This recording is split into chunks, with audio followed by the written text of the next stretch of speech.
जारी की गई है, क्या कहेंगे? मऊगंज जिले को एक तरह से ऐसे छोड़ दिया गया है लूटने के लिए। बगैर पैसे दिए कोई काम नहीं हो रहा। यहाँ तक कि जो सरकारी कर्मचारी हैं उनको नोटिस, बर्खास्तगी, बहाली। अभी एक चतुर्थ श्रेणी कर्मचारी जो महाविद्यालय का परिचारक है उसको नियम विरुद्ध तरीके से कलेक्टर का ओएसडी बनाया गया है और उसके गेट पर लिखा है गोपनीय कक्ष प्रवेश वर्जित। न कलेक्टर के लिखा है न एसपी के। हमारे जिला पंचायत के सदस्य हैं लालमणि जी।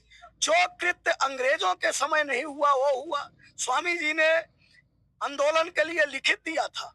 अंग्रेजों के टाइम आंदोलनकारियों का पंडाल नहीं उखाड़ा गया, उनका पंडाल उखाड़ दिया गया। आज चौथा दिन था। 3 दिन से 75-75 वर्ष के बुजुर्ग न्याय गांधीवादी तरीके से बैठे थे। इन्होंने मौलिक अधिकारों की हत्या करने का प्रयास किया है। हम जितने क्रांतिकारी हैं, ये मऊगंज की जनता की इज्जत, मऊगंज की जनता के अधिकार, मऊगंज की जनता की मान और सम्मान के लिए जेल जा रहे हैं। कोई जमानत नहीं ले रहे। आपने वस्त्र का त्याग किया था, एक सांकेतिक धरना कलेक्टर परिसर गेट के सामने निरस्त होकर जो है लेट कर आपने प्रदर्शन किया।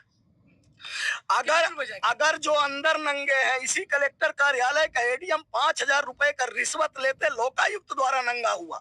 इसी कलेक्ट्रेट कार्यालय का चतुर्थ श्रेणी कर्मचारी प्रवेश वर्जित तो गोपनीय कक्ष, सरकारी कार्यालय गोपनीय कक्ष है।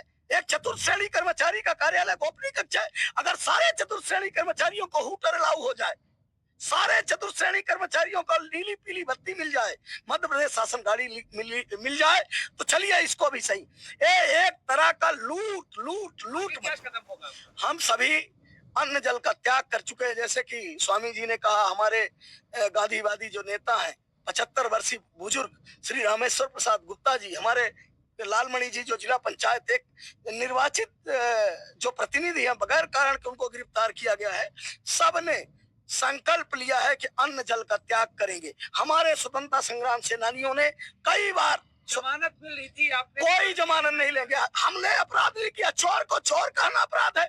जिसके ऊपर अपराध पंजीबद्ध होना चाहिए, जिसको कलेक्ट्रेट से बाहर करना चाहिए, जो वहां बैठ के हमारे गरीबों को, हमारे किसानों को, हमारे अन्नदाता को, हमारे गांव से आने वाले गरीबों पे डकैती डाल रहा है, छोटे कर्मचारियों पे डकैती डाल रहा है, उस पे जहां चोरी का अपराध दर्ज होना चाहिए, अनैतिक उगाही का, अड़ीबाजी का अपराध होना चाहिए, उस पे नहीं हुआ। हम लोगों पे अपराध, अपराधी को अपराधी कहने से, कल हमारे घर में आग लगे मैं बोलूं आग लगी है तो मेरे ऊपर 436, मेरे घर में डकैती हो मैं बोलूं डकैत डकैत तो मेरे ऊपर डकैती।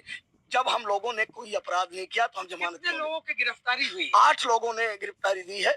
और अब देखिएगा कि जिस तरह से भगत सिंह के फांसी के बाद गांव गांव से भगत सिंह निकले थे, अब गांव गांव से भगत सिंह निकलेंगे। और हम सबने अन्न जल का त्याग कर दिया है।